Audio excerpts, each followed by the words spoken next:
Doug, I know we heard you after the first game about the level of compete and, the two battles in each game. How do you assess how your team did tonight in that aspect? The thing that probably disappointed me the most is like they get off to a decent start. They're moving the ball around. They're doing some good things. The second unit comes in. I think it was like 4.5 minutes in 2 minutes and went 11-0.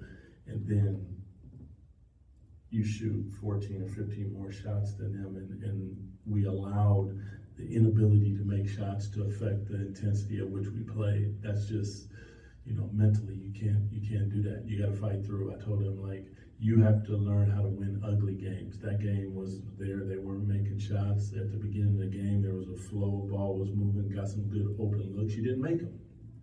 So that should not affect the way that you play on the defensive end of the floor. It just can't. So, yeah.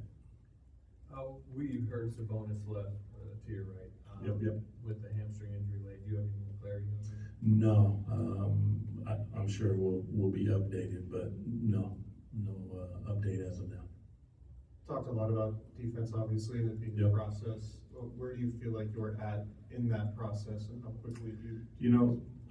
Like I tell them early on, I said, the road to success is full of potholes and is always under construction. So this is not going to be a simple, easy fix.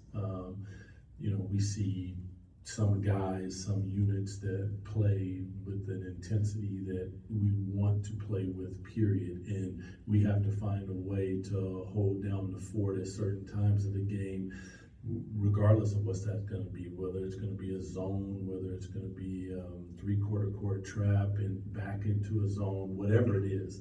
There can't be an excuse of why you don't defensively give the effort and attention to detail. Balls on one side of the court, you got to bring the gym over. Like, guys getting layups and dunks, it's just unacceptable, period. I mean, these guys we've been through drills, but listen, this is on me. I'll figure out a way to make sure that these guys are doing exactly what they need to do. All I need from them is the attention to detail and the effort. Everything else, I've always said, guys, I take all the bullets for that. That's what I'm here for. It's, in my opinion, it's never the players. Coach Christie, what are your thoughts? Seemed like, when Brook Lopez came in there, he hit 3 or 4 triples, and then that pretty much got them going. When you try to get your team to understand, when those type of things, and there was a couple shots where, your players were right up in his face, but what do you have to do to get them to understand, try to calm that down, turn that water? Well, listen, it was a pick and roll, I believe, with Lopez and Chris Paul, if I'm not mistaken. We got over the pick and roll. Like, we just overhelped. No need to help that much. If Chris Paul's going to go downhill and finish at the basket, contested, okay. And we overhelped and we closed out short to a guy who, on the scouting report that everyone saw, he's hot. So you got to get to his body. You can't give him any airspace. That's what he does. Make him dribble the ball. Make him go by you. And we talked about it, but the ability to, again, attention to detail, we have to be in those moments. And that's where I think, like, sometimes when you don't make shots, you get in your feelings, and unfortunately, you got to fight through that. That's the mental fatigue that is the game, and we will be better for it. Doug, don't want to ask you to speculate at all, but to see Domas leave, how tough is that, tonight, given, everything else you guys are already faced with?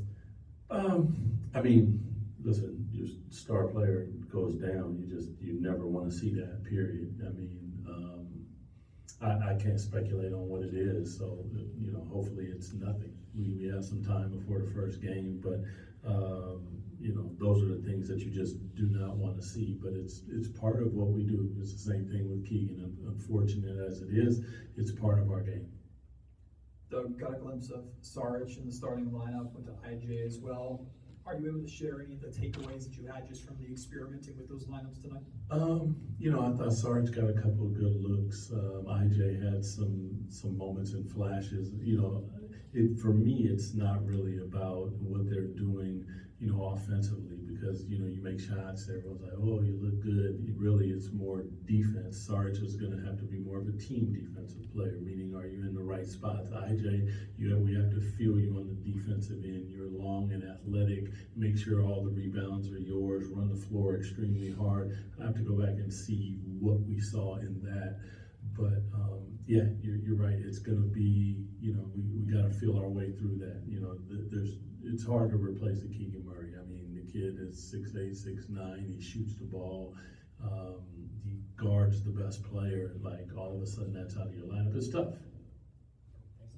Yep. Appreciate you.